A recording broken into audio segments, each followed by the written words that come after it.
Is he Liz? You're shivering. Are you cold? Are you all ready for your speech? I think so.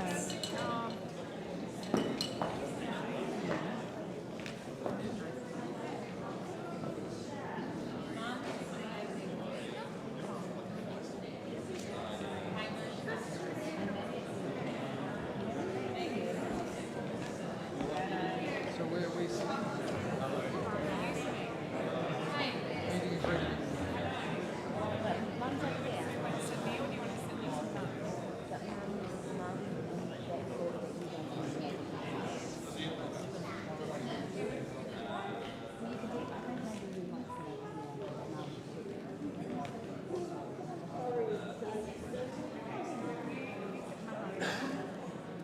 Reece, Mum here. You and Sue can go there and I'll come to you with me. Mum wouldn't want to go off. I think Mum would. I'll sit.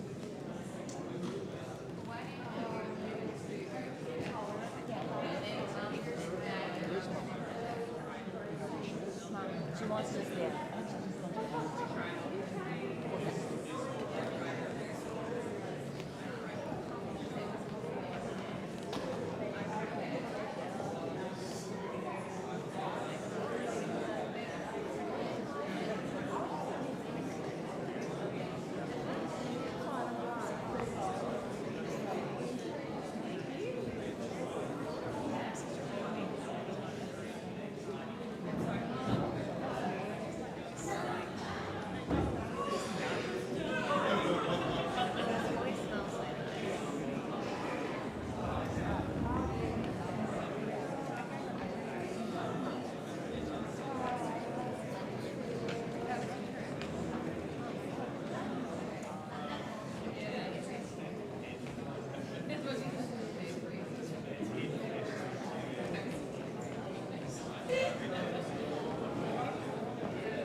Yeah, I couldn't find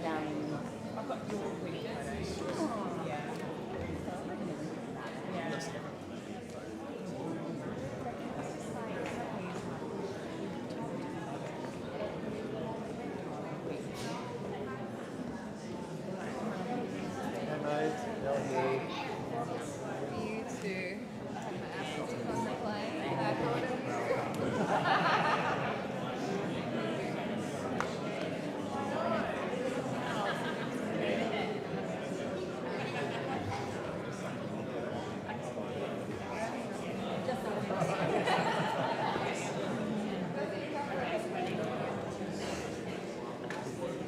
That's my extra one. I don't need.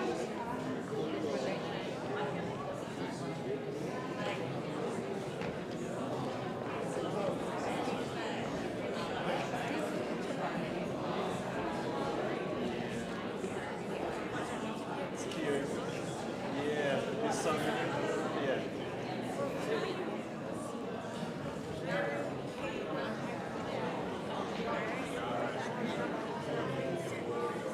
Yeah. Oh, no, I love it, eh? That's cool. Yeah, yeah.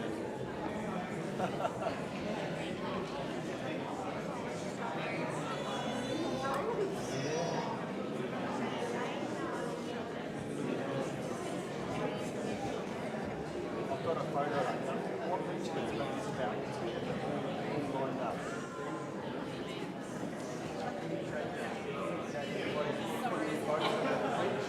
Then they're all lined up all inside the photo. Makes it look like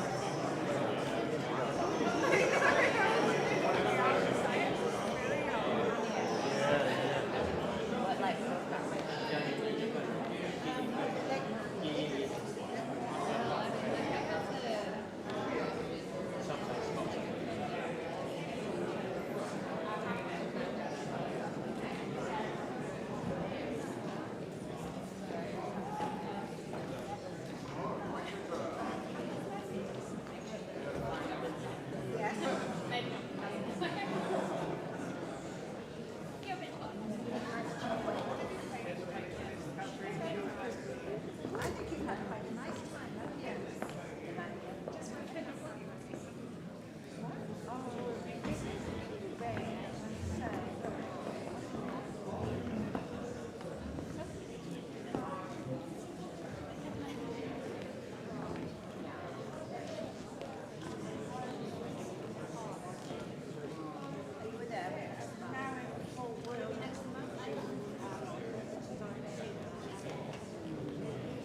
5 2 Tommy Gentlemen.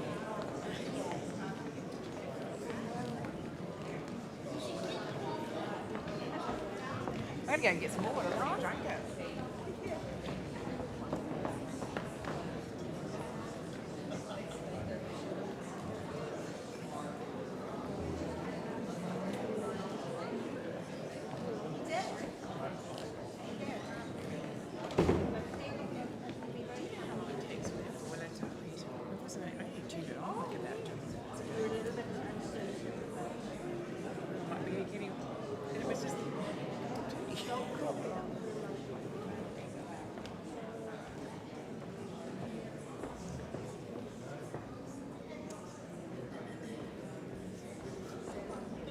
Greetings and welcome.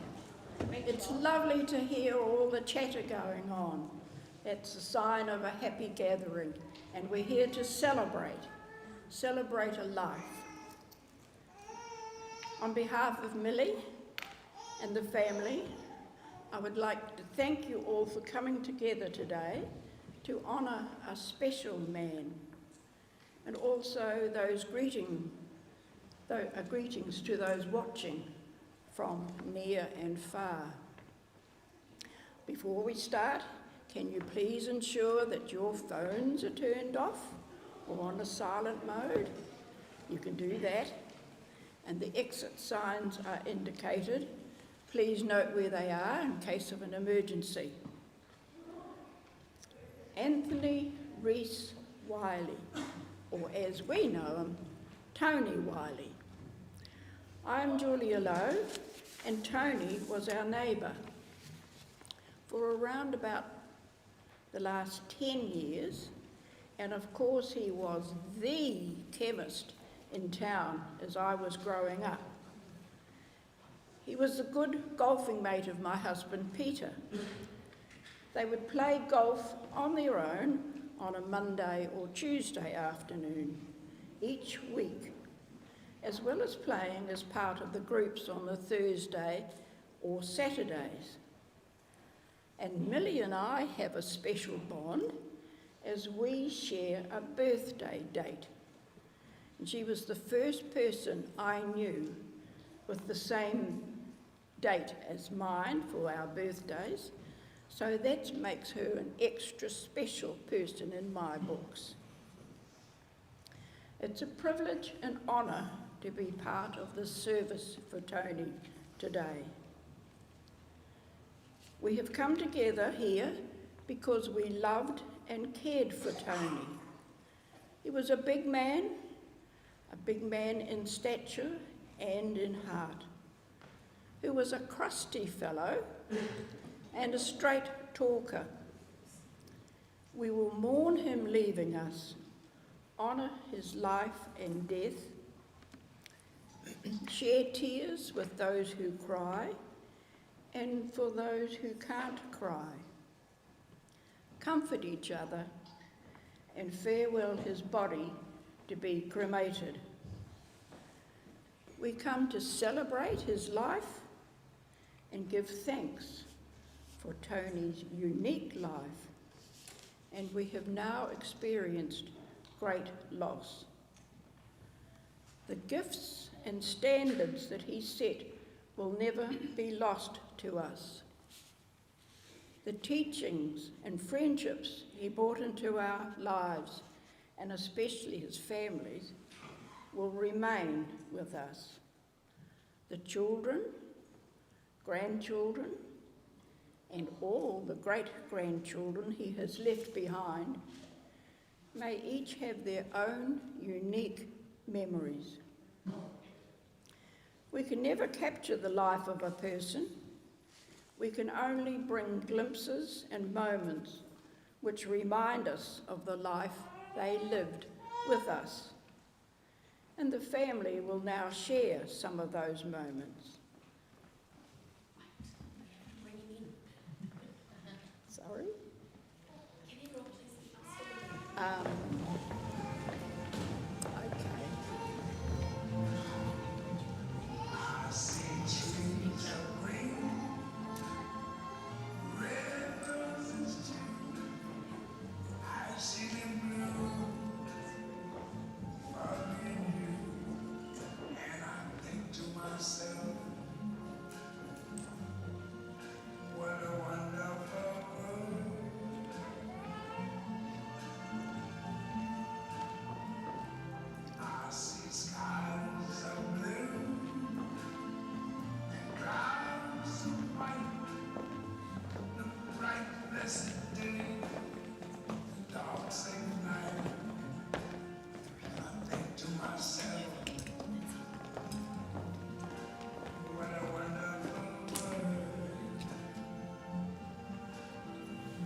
be seated.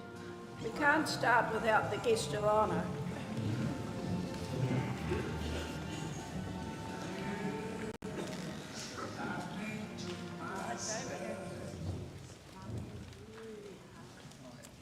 Are you right to come in and speak? Yes.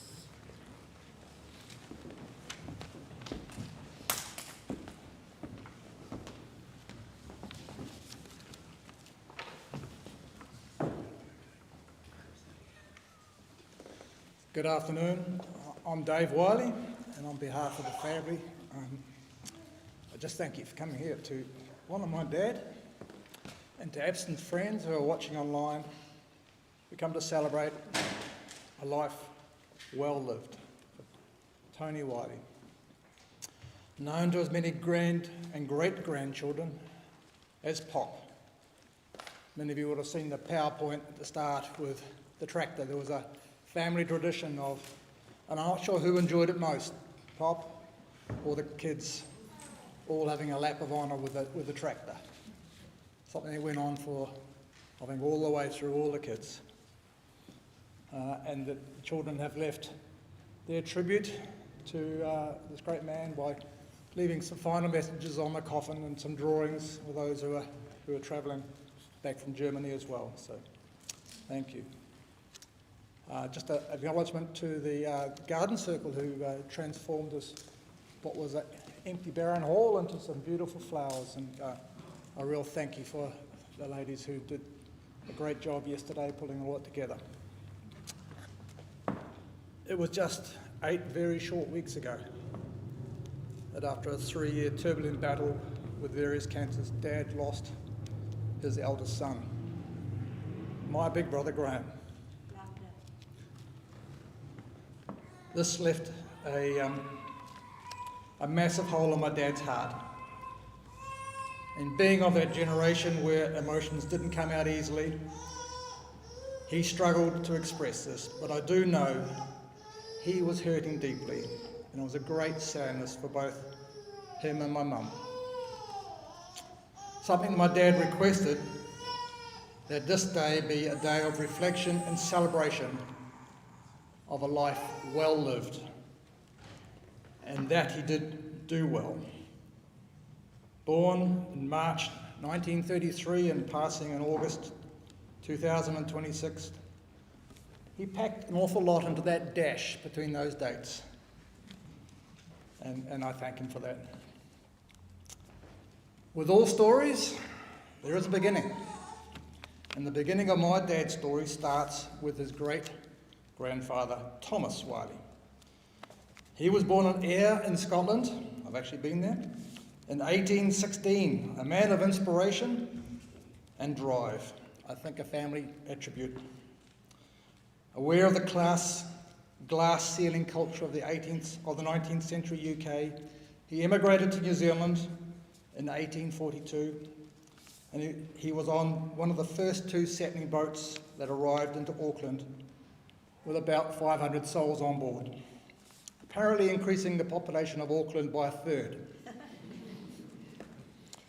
Thomas went on to have 14 children, no TV back in those days, guys. The 7th being another Thomas, born in 1861. That was Dad's grandfather. Thomas II, allegedly, was a bit of a ratbag. And well lubricated one day, fell off his horse and broke his neck and died, leaving 12 children and the youngest of only one on the knee of his poor wife. No social welfare back then either. His eldest son, Thomas, but also known as Stan, was born in 1889, which was my dad's dad. Now Stan, my granddad, he grew up under the shadow of World War I. And with his formative years clouded with the Great Depression, he married late in life at the age of 42 to Kathleen, and in 1931 they married in 1931 and lived together in Paeroa, not far from here, where Dad arrived in 1933, followed 2 years later by his late sister Jocelyn. The young family eventually moved to Te Puke, where Stan was a bookkeeper for the local dairy factory. Not being an affluent family, they somehow secured a scholarship for my dad to attend New Plymouth Boys High School as a boarding student. So at the age of 12, he left home to attend school, coming home only for holidays and Christmas. In 1946, during his second year at boarding school, he was summoned to the headmaster's office to be advised that his dad had died. And here's your train ticket, 12 hours to get home. His father had a tooth extracted, which became infected, and those were the days prior to penicillin. This infection led to an unpleasant death a few days later. Dad didn't get to find out these facts until many, many years later. All he knew that his father had died. While I had known all these facts for years myself, the reality of this only really clicked home a few years ago when sitting having a beer with my dad at the beach. Not only he didn't have a father figure in his life, he also didn't have a grandfather either to be a mentor or provide a benchmark as he grew up from a boy to a man. This revelation helped me to put some context into our own upbringing. He was learning as he went. After graduating from high school, Dad moved to Hamilton, where he took up an apprenticeship to be a pharmacist. It was here at a Young Nationals dance, code for a party actually, and very little political discussions were had, I believe, that he met Mum, a stunning young thing who managed to catch his eye. A fine, punching well above his weight, I think, but this didn't deter him. The pioneer spirit was there. It turns out Mum was still at school. Something we possibly have laws about now. It might have been his tall, dark stature, his charm, sharp mind and politeness.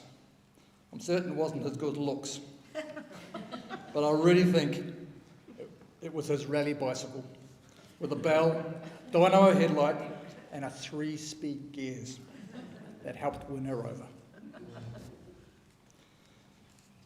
After a couple of years of courtship and then a stint, back then it was compulsory army training, still in the shadow of World War II now, in 6 months I think down to Waiouru. Dad came home one day apparently in uniform with his lemon squeezer hat and wooed the young lady at the door when he turned up. Then an engagement, and Dad moved back to Te Puke to be a dutiful son to spend some time with his long widowed mum, while maintaining a long distance relationship with his beauty. It was during this time that my mum became Miss Waikato as well. That's where the good looks come from. I'll claim it, yeah. During his year, he saved up and he bought a section and built their first house. And when he had finished, he went back, married my mum in Hamilton in 1956 and brought her back, some say kicking and screaming, back to Te Puke, where they started an amazing 69-year partnership, just a few months off their 70th anniversary. In 1958, Dad had managed to save up some more and to purchase the pharmacy from his Uncle Stan in Paeroa here. And he moved his now heavily pregnant wife to a cottage here on Station Road, which is still here. Not Station Road, the cottage. Soon after, my brother Graham arrived, and then I moved to Normanby Road, where I made my grand entrance 2 years later. And 16 months later again, my sister Kathy arrived. My dad confessed recently that he never changed a nappy in his life. In 1963,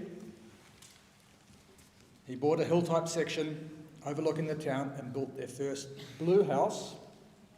See the old Velox in the front? I'm sure half of you remember those. Where he brought up his family. That's us.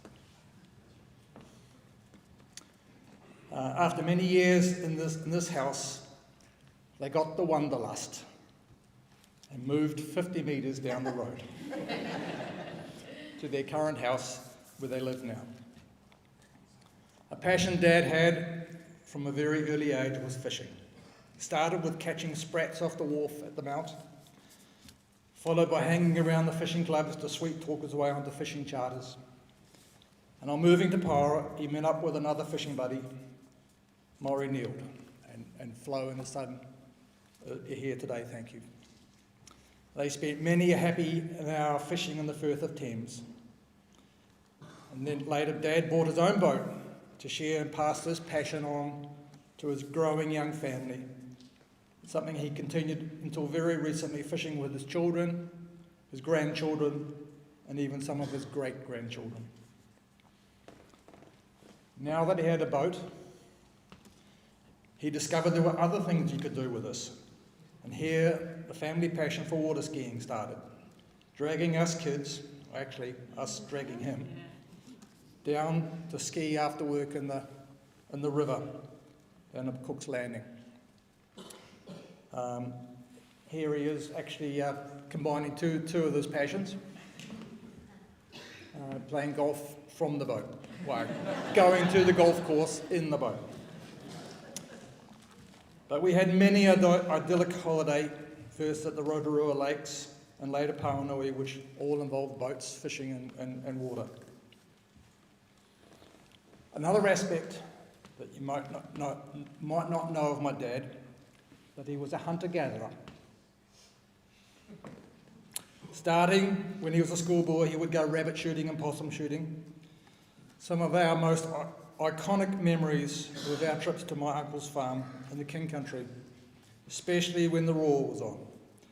I can clearly remember my dad and my uncle riding off on the old farm horses, rifles slung across the shoulder, returning many hours later with a couple of pigs or a deer.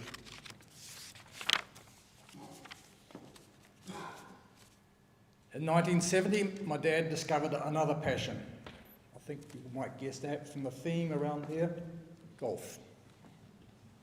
A passion he relished, and he followed for the next 56 years, forging many great friendships along the way. Somehow that passion skipped the next generation, as none of us siblings took up the game, possibly scarred from the hours of caddying each weekend. But the next generation have certainly grasped the bug, with my two sons often laying down the challenge to beat Pop at golf. I think one did catch him on an off day, but the other never managed to achieve this.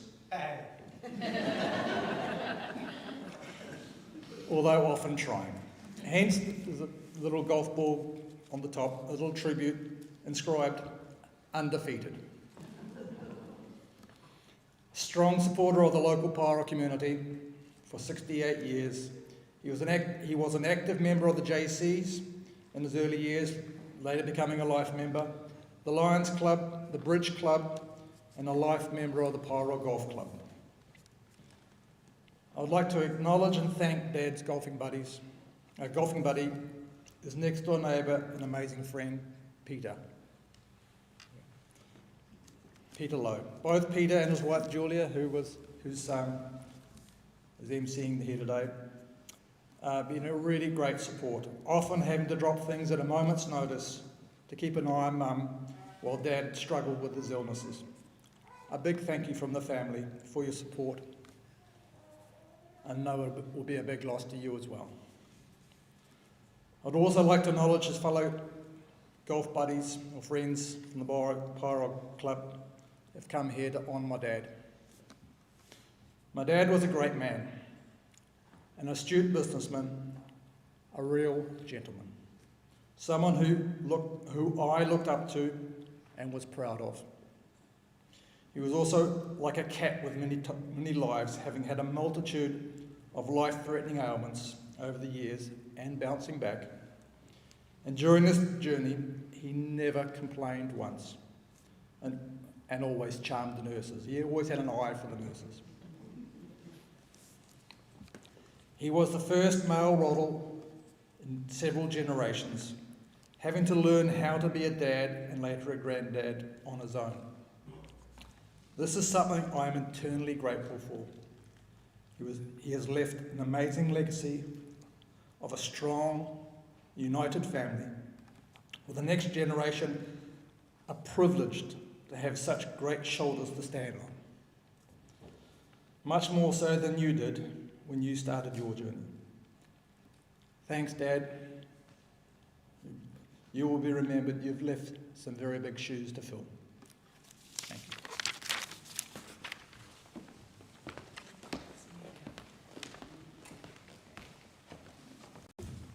What a great tribute. And now we've got Kathy somewhere.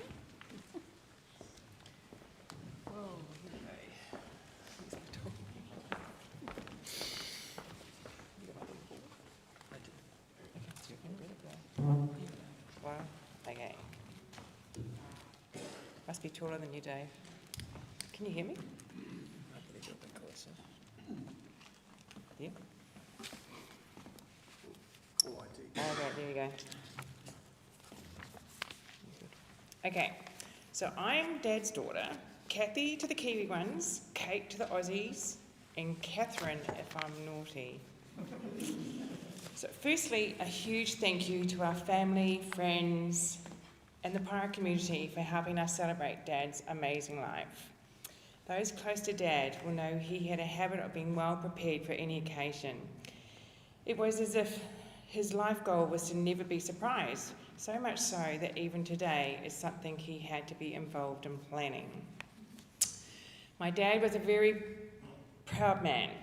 Before he left the house, every morning he would make sure to comb his hair and he put his comb and hanky in his pocket.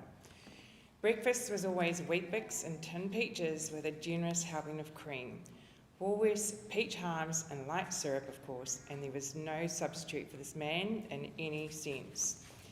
He was meticulous with everything he did, gutting the fish, cleaning the boat, washing the car or packing the car boot, and most importantly, the dishwasher. It had to be stacked his way. If anything captures just how meticulous Dad was with his worldly possessions, it's the story of the black shoes. So these shoes that still look as good as the day he wore them to his very first day of boarding school at New Plymouth Boys High School 80 years ago. It seems a fitting story for a man who has left such enormous shoes for all of us to fill. Although I did notice my brother Dave trying to get a head start on Saturday afternoon, whipping those shoes off my dad's feet as he was being carried away. Then I realised he'd taken Dad's belt too. So Dave, I guess all the pressure really is on you now. And if anything else goes missing, we'll know exactly where to go looking. Got the car keys? Oh, I've got those. Now here's some did you know facts. He was always right. Well, at least he thought so. He was determined to fix anything that broke. He was the first person in Paeroa to own a colour TV. And he stood 6'3" and his little toenail on his right foot grew sideways. And Dad was a local poker champion in the 60s. He used to sneak off to the Ohunamiri Club every Friday night after work to play poker with cash in the pot.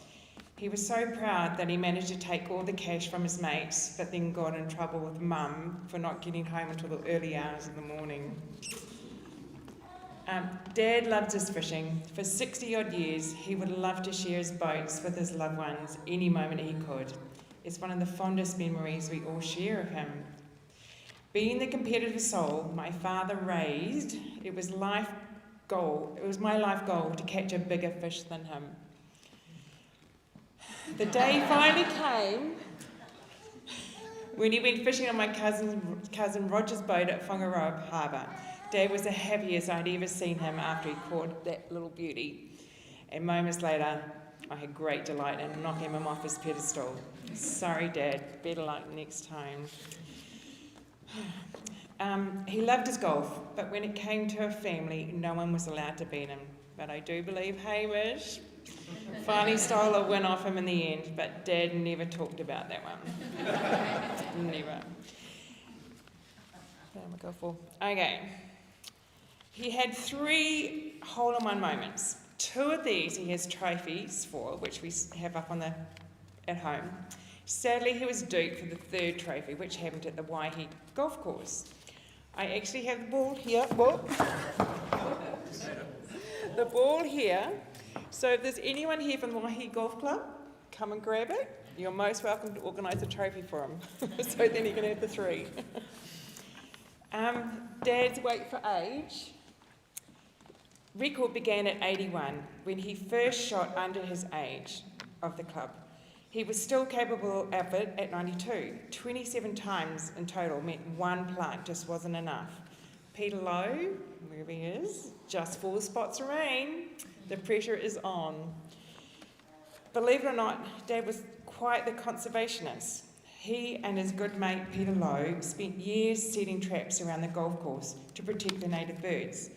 The only trouble was they both had a habit of falling down the bank while checking them, ending up like a couple of dead ants at the bottom before they managed to scramble back up again. And somehow they thought no one ever would find out about that. He was a great believer in outward bound. Any wayward grandsons who appeared to be going west got shipped off with no questions asked. James, where's he gone? Was the first family guinea pig. At one stage, James had everyone wondering if he'd ever straighten up, but he turned out just fine. Dad figured that if the formula worked once, it was worth trying again on the rest of them too. During Dad's pharmacy years, he was a trendsetter with his girls' uniforms, breaking traditions, allowing the girls to be the first in town to wear trousers in the winter. Soon enough, the whole town was following his lead. He was admired for his caring nature and devotion to his customers and staff. He has 16 great-grandkids. He was good with their names, some I have to admit are interesting, until number 16 came along. She's a bonny wee lass, proudly named as Sunday, but she was born on a Tuesday, and he got to snuggle her on a Friday. Then Dad got far too confused, so he just calls her number 16. he didn't know what her name was in the end. The did you know fact that tops it all was that my dad was Cupid. One of Dad's most successful achievements in life was organising an arranged marriage for myself. He schemed up a masterful plan alongside his accomplice Mary Hall. They're dear friends from down the hill. Their grand plan was to marry me off to her son, Peter. I don't know how he got this plan past my mother, as she was adamant that that boy would come to no good. And she still believes this, even until years to the late. So fly high, Dad. Keep chasing those fluffy white clouds. Toodles. Miss you, buddy. Thank you.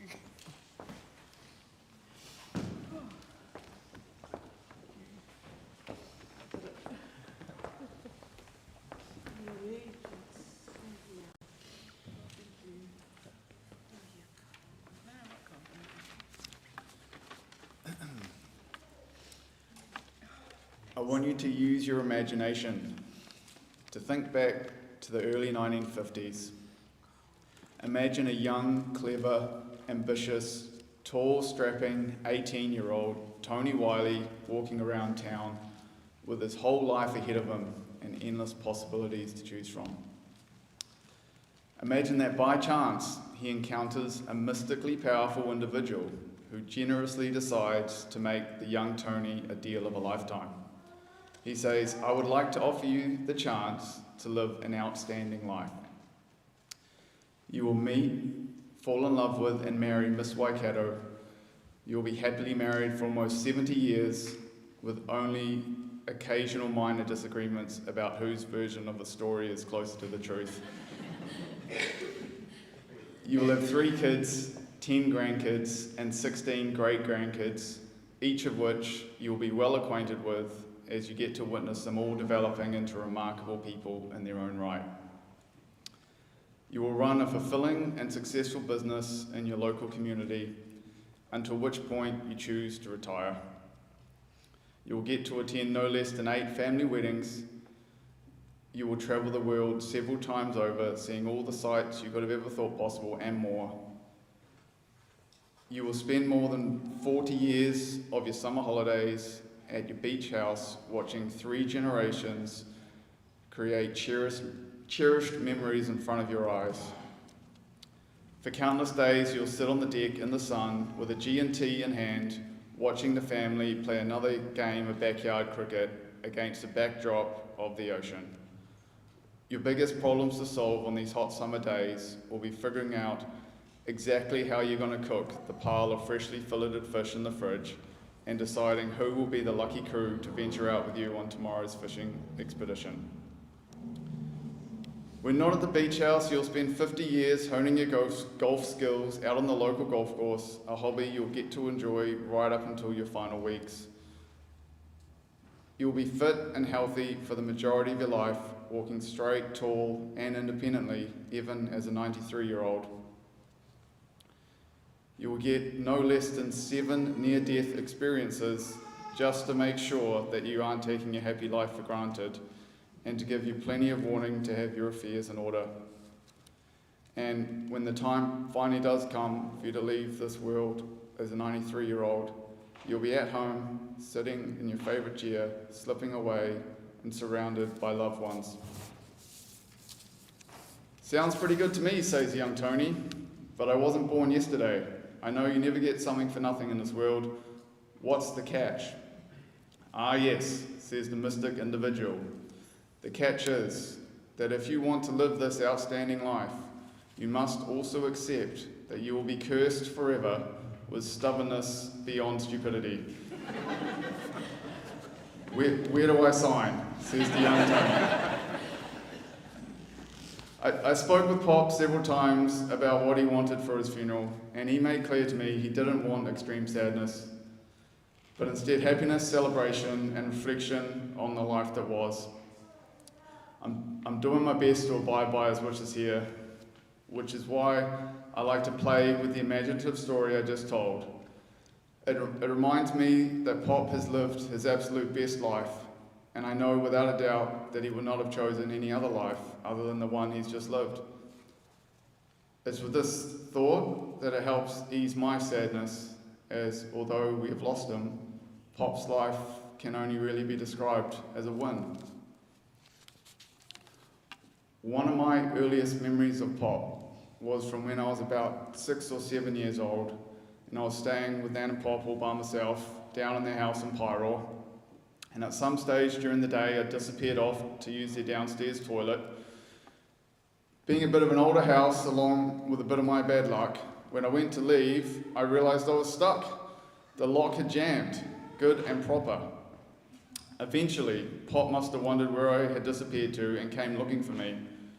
Soon enough, he found me stuck in my little prison. Unfortunately for both of us, the door was hinged on the inside, and along with any access to the handle and locking mechanism. So despite Pop's best efforts, there was nothing he could do to open the door from the outside. That's when Pop came up with the idea that if he can somehow get tools to me on the inside, that he might be able to talk me through how to disassemble the door handle and unjam the lock. So he collected up the assortment of tools, headed around the back of the house, and figured out a way to start passing the tools down to me through the high louver window. I still have this vivid memory of me balancing on the toilet, reaching up high to grab these tools and standing there holding them, thinking as a 6-year-old, what am I going to do with these? It took a while and a fair bit of back and forth, with me telling Pop what I could see in the mechanism and Pop telling me what to do. But between us, we managed to get it sorted, and I escaped to live another day. As I think back on this now, this is actually quite symbolic of our relationship going forward. For all the pivotal, tricky moments I had in my life, he was there for me, passing me the metaphorical screwdriver and giving me the advice I needed to be able to use it. I truly hate to think of who or where I would be if I wasn't lucky enough to have Pop as part of my life. I'm fortunate enough to spend a lot of time with Pop over the years, chatting about anything and everything.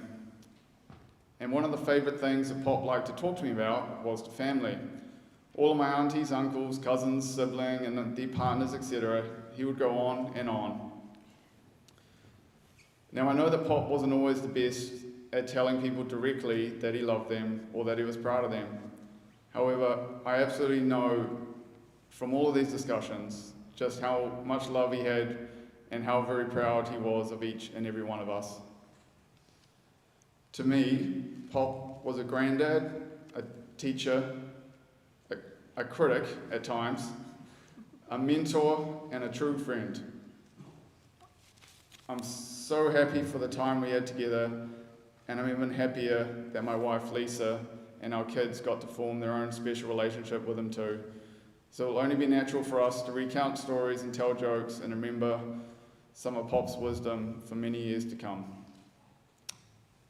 Thank you for everything, Pop. We'll miss you, and we won't forget you.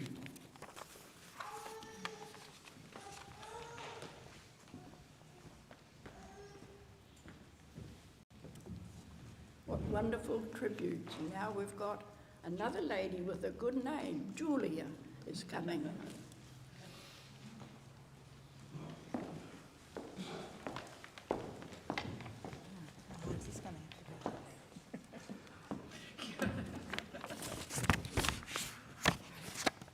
Speak clearly. So, I'm Julia, Tony's niece, my only uncle. And Tony and Mel, my only aunt and uncle, and Graham, David and Kathy, my only cousins. So whilst he produced quite the clan, we're on the short side of the family. Not short, tall, anyway, the smaller side of the family, and therefore he meant an awful lot to us. My sister Francie, so there's me, Julia, my brother Ian and Francie. The youngest Wyllie family niece is away at present, swanning around the world somewhere. And she has asked me just to read out a little tribute from her. So she says, Uncle Tony, my favourite uncle. Okay, so for over half a century he's been my only uncle, but no matter how big the competition may have been, he'd always have been my favourite. There was always so much to love. He gave great hugs. Always. He cared deeply about his family, from his mother, that's my nana, her nana too, and his sister, my mother, and my mother too, his children, grandchildren, and every last great-grandchild, grandniece or nephew, and so on.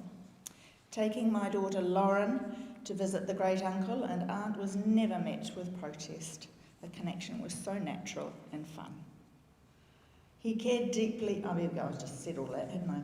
Of course, Tony's enduring love and respect for Mill was something of legend too. I remember at their golden wedding anniversary celebration, his speech was simple. The secret to a long and happy marriage was yes, dear. It wasn't complicated, but it was dependable and real, which meant a lot to the whole family. He was always so genuinely interested in what was going on in family life. Many a lunch visit was extended by the detailed business conversations with my husband Bernard, and he was so pleased for us when we sold the business and started some extended travelling, the reason I'm not with you all today. And then there was the fishing. Bernard often talks about the 80-20 rule, where 80% of the people catch 20% of the fish, but also vice versa. If my fishing trips with Tony were anything to go by, he was definitely one of the 20% catching the other 80% of the fish. And boy, did he make filleting look easy. Fresh barbecued smoked teriyaki on fresh bread for lunch was so hard to beat. That Pauanui bolt hole was certainly the site of many, many great family times, and so appropriate as the venue for Tony's 90th, which he absolutely loved. There were so many things to admire about Tony. His business acumen served him and the family well, of course, but I was always impressed with his determination around remaining active right to the end. Clearly it paid off in his golf passion and prowess, but it also kept him intellectually active and socially connected, ensuring a high quality of life, a lesson for us all to remember. I wish I could be there with you all today, but perhaps you could drink a G&T toast on my behalf, says Francie. Go well, my darling favourite uncle. Love you. That was from Francie. And of course, being the oldest in the family, I always have to step up. So I've reflected, Uncle Tony, very special to me. The void that he and my cousin Graham have left these past couple of months runs deep. So I just wanted to say that, once again, I wanted to tease out the legacy part of what's been shared and talked about today as it occurs to me. The definition of a lasting legacy is the positive impact a life has on other people, friends, colleagues, neighbours, and even strangers. It is the sum of the personal values, accomplishments, and actions that resonate with the people around you. It's the life lessons, the moral standards, and traditions passed down to the next generation. It's very clear Uncle Tony leaves something of a legacy with every one of us here. In gathering together today to celebrate who he was, that legacy continues through our connections with one another because of him. Along the ebb and flow of life's journey, he has been something different to us all. Tony was my fabulous Nana Kath's son, my mother Jocelyn's brother, uncle to me, my sister and brother, and he became a linchpin of our family when 45 years ago our dad Bruce died, and I felt the foundation stone of life had dissipated beneath me.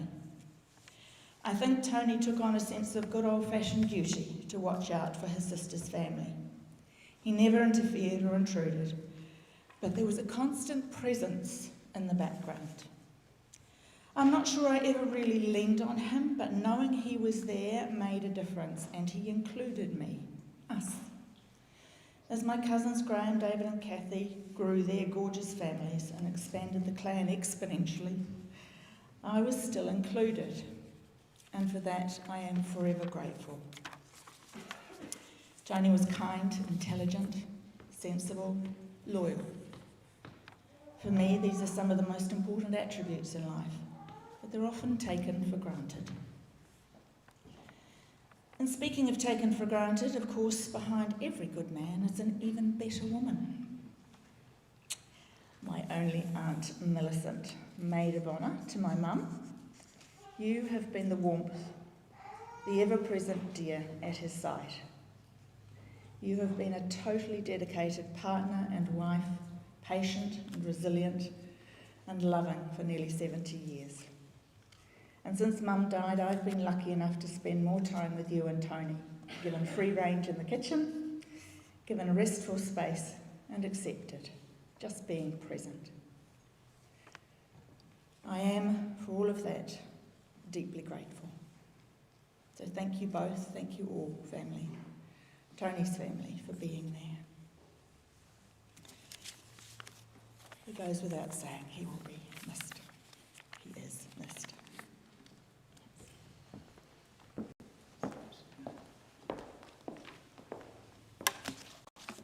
Wow. Lovely tributes.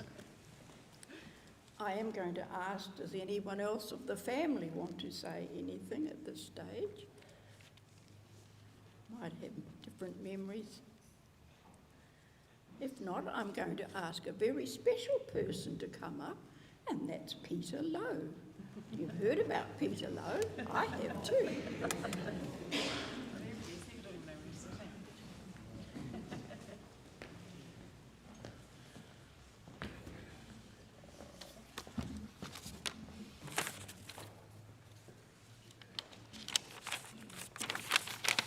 Oh, put this up again. It's the short and the tall of it. I first knew Tony when he came to town here with being a chemist. We didn't really know each other, but I knew of him. When I started playing golf in about 2002 or something, I met him there again, and from then on we became partners, enemies in the golf, you know what it's like. Until about the last 10 years, another friend that we used to play threesome died, Brian Main. So Tony and I started going out on midweek. We played Thursdays, Saturdays, and then Monday or Tuesday, just us. Some of the games were okay. We'd play 2 or 3 holes before we started filling in a card. And if we weren't going too well, the card got left. He'd win one day, I'd win the next, and so on and so on. Then we got to putting these some traps in the course. He said to me one day, what about we put some predator traps around the course and see if we can catch some of these rats and stuff and bring the bird life back into the course. So yeah, we did that. He supplied some. I made the boxes for some and we put them in, and I think the first year we caught about over 300 rats and a few other bits and pieces. One of the first days I remember when we set it up, down by the lake there's cypress trees growing, and cypress trees have a lot of these aerial roots that come up from the ground. They're about that long and so big. And he tripped and fell back. And I thought, oh God, what's he done? And he landed on one of the, he just missed one of these roots beside him. If he'd have been over it, but it could have broken his back if he'd have landed on it. So that was one we did not say anything about. And I've had 1 or 2 falls that we didn't say anything about. So we thought it was time to give up that, so we've handed that on to somebody else in the meantime. Now, after I'd started golf a bit, I helped him to do the starting. I was starter for a few years, and we used to do what we call the meat packs up there on a second Thursday every month. Tony would do all the cards because he had such a mechanical business mind. He'd run through, oh, that card, there's something suspect there, or the rest are okay, and I'd do the raffles while he was doing that. And we had it all tied up in about 10 minutes after the last card came in. Now they've got a computer, which takes about an hour after they come in. I gave up the starting when that came in because everything I touch that's electronic goes haywire.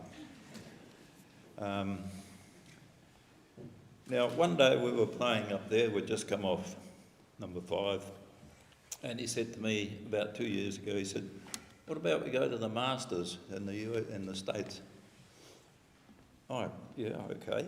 So I said, make a few more inquiries. So he did, and he said, no, it's going to cost too much. We're going to be up to about 30,000 each by the time we get there, and accommodation and all the rest of it. So we canned that. So we went to Wyraki instead, down a grade, but still one of the top courses in New Zealand. So we played there, and it was a real great experience. And we got going, started off, and gave me a good nudge. He said, well, we made it, mate. So that was good. We played at Fairview a fair few times. That's over at Caricat. When there was a tournament on here that we didn't really like much, we'd pack up and go over there and have a day's fun. Now, I really appreciated being included in the family. He often said, you're one of the family, you can come in and take part in anything, so I really appreciated that, thanks. He trusted me to drive his Lexus. I used to take him over to Hamilton when he needed treatment sometimes, and back again, but I noticed his knuckles were fairly white when he was hanging on to the rail, but a lovely car to drive. What else? We really missed at the club, at the golf club, because everybody sort of, he was the father of the golf club, I'll put it that way, and he was the mayor of Bennett Street, up our street. Now, it reminds me of a little joke I've seen on TV. The Irish couple didn't have any money, and one day Paddy died, and the undertaker came and took him, and the old lady went down to say her final goodbyes, and the undertaker, they said, "Oh, we'll put the ad in the paper." So, okay, what do you want to say? You're allowed 3 words. So she thought, she said, "Oh well, then I've got no money. Put in, Paddy has died." Okay. So she was just walking out the door, and the undertaker said, "Oh, hang on," he said, "we've got a special on today. You can have another 3 words." And she thought for a moment, "Paddy has died, Lexus for sale." It was actually Toyota for sale, but in this case it could be Lexus for sale. I often think of us up there on a day as the last of the summer wine. A lot of you would have seen that on TV. And one of them, in the last few episodes, one of them died, and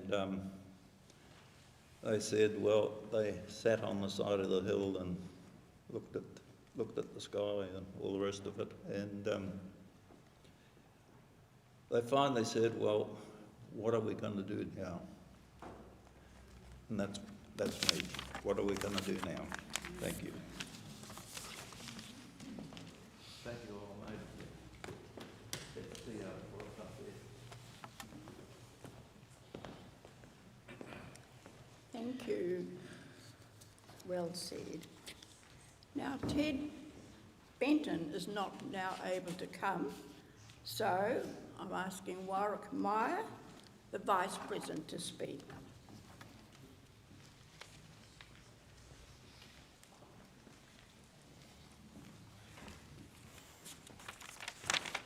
Ted unfortunately can't be here today. He was playing golf yesterday and come up broke, and he couldn't get out of bed this morning, so he rang me and I was still in bed, and I thought, buggers. But anyway, I'm here today. He did write some words, and I'll read those out and provide you. On behalf of the club, I want to acknowledge. Put the mic up. Can you hear down there? On behalf of the club, I'd like to acknowledge the huge contribution Tony has made in his almost 60 years of membership. We will sorely miss him, and I want also to offer our heartfelt condolences to Millie family at this difficult time. Sadly, we have lost our patron, life member, and generous sponsor. Tony contributed generously to the club over many years of membership, enhancing facilities in a multitude of ways. We only had to talk about the need for an oven or a fridge within earshot, and it was paid for.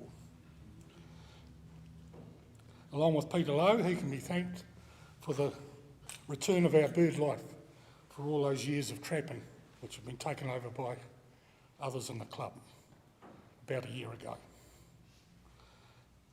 Some felt that this was all very well for him because he hit the ball straight. He didn't want the trees cut down. Others go out at night and cut them down. Tony was the club's treasurer for about a decade, and his attention to detail He knew our constitution, rules of golf, and there were no gimmies. To play your age once in golf is a significant achievement, and he did it about 27 times from age 83. We had to keep building the honours board. Just a couple of other facts. Since the computer record started in about 2000, Tony has returned 1,723 golf carts.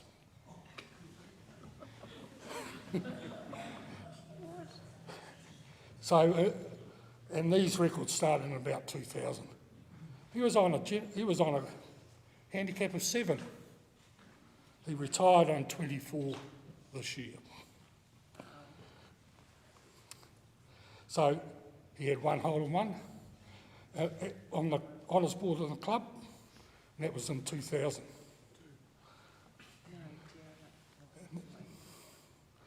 And that's when he was 67. So on behalf of our club members, we thank you, Tony, for being one of us, and rest in peace. And the other little thing is, I've only been in the club about 10 years. He was right all the time.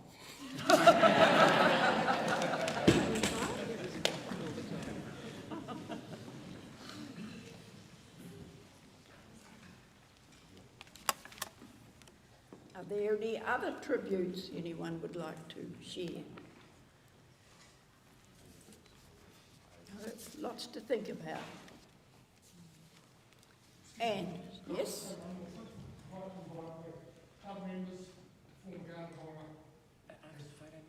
Guard of Honour later. And of course there's absent friends, and there are some who for many reasons could not be here today, but who will be remembering Tony and hopefully watching these proceedings. Now we're going to have a photo display.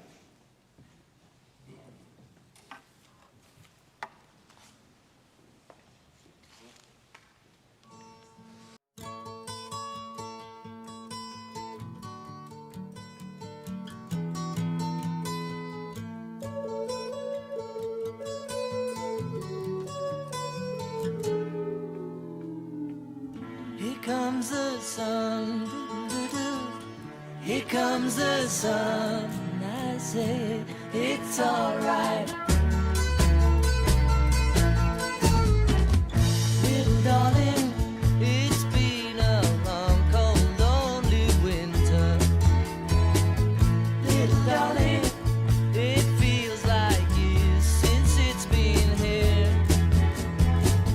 Here comes the sun. Here comes the sun, I say it's alright.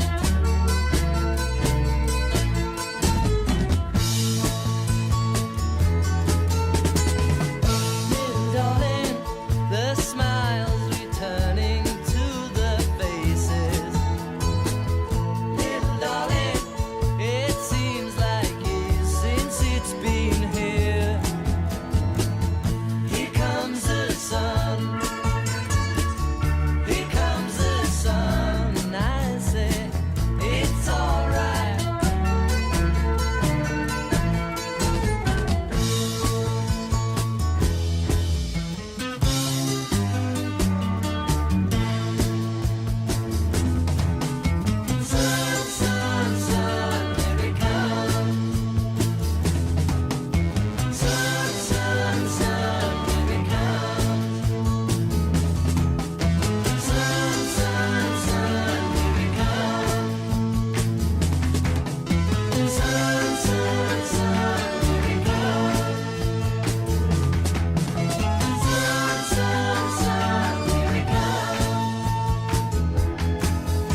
just too good to be true.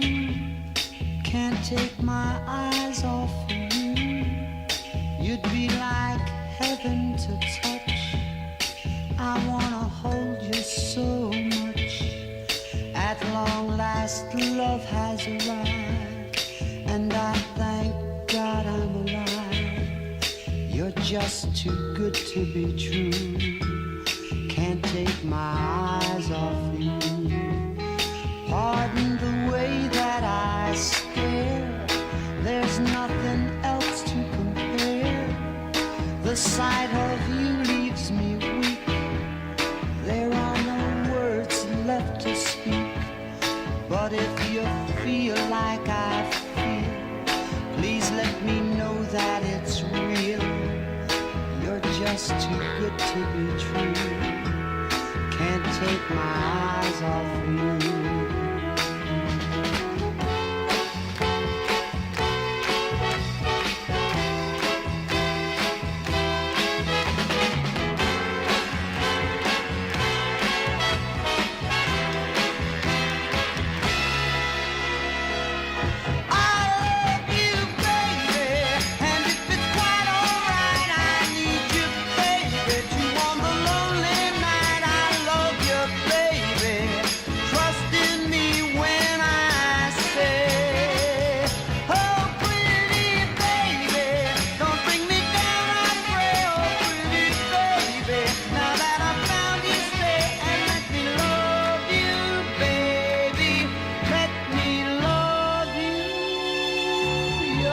Just too good to be true.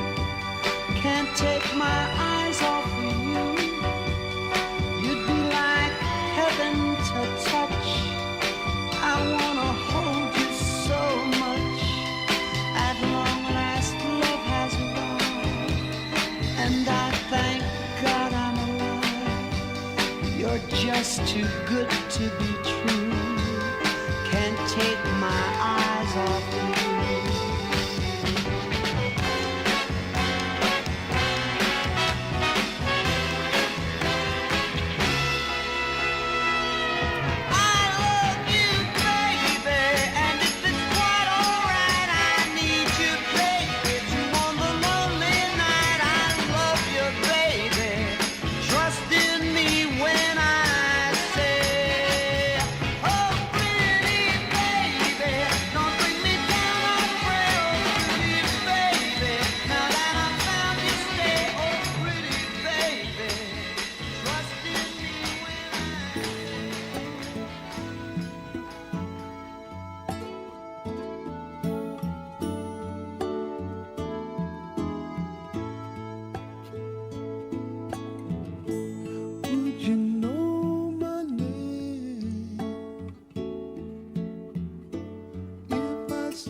there's peace, I'm sure.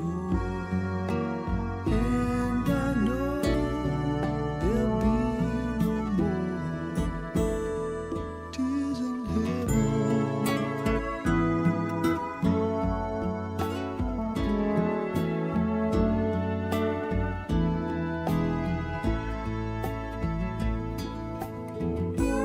Would you know my name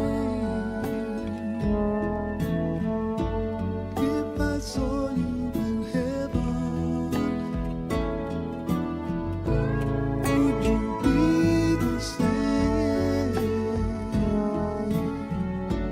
if I saw you in heaven? I must be strong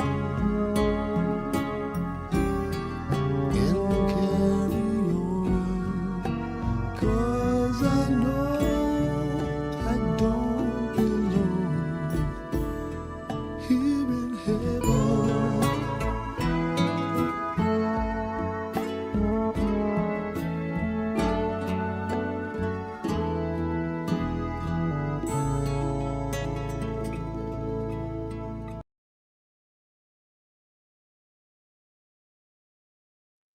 Now, this is a special poem that Kathy has arranged that sums up Tony well.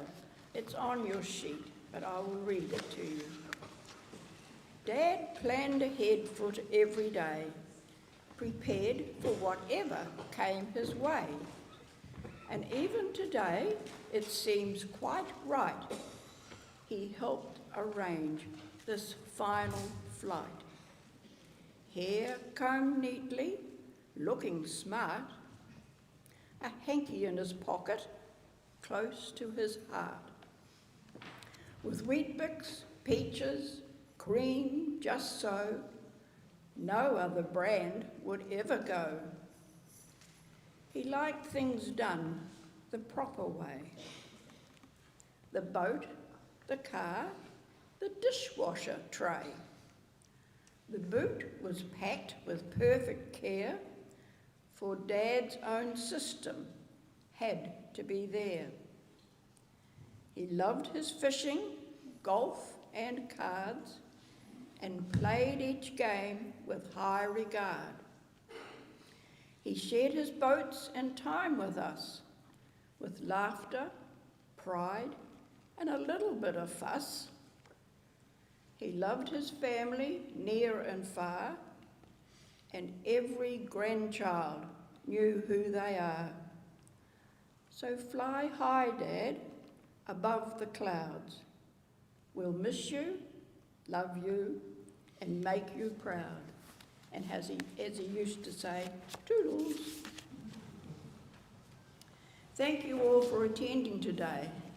Now, as we come to this moment of farewell, part of our grief may be regret for the things done or left undone, words said or never said. This is the time to lay aside all of those regrets and to honour the spirit of Tony himself and go forward in peace. Tony, we respect your journey through life. May you travel safely into the next part of your journey. Our love goes with you, and we give thanks for a life with courage, honesty, determination, and dignity. We will carry your love and memories with us. May these memories bring comfort to us all in the days ahead.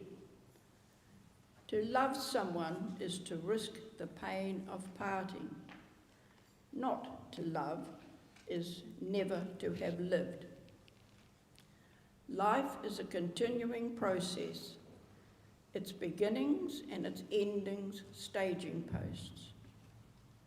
Now, therefore, Tony, we commit your body to be cremated. You are no longer bound by this world, but part of it. No longer tied to one place or time, but free. So we ask that you go now with all our love as we reverently yield your body to be cremated. Rest in peace and thank you for everything. Our prayers go with you. Earth to earth, ashes to ashes, dust to dust. As Tony would say, remember me in your heart, in your thoughts and in your memories. The good times we shared, the times we walked and talked together. For if you often think of me, I will have never gone. Thank you. And please stay after the ceremony for refreshments in the hall and more talk.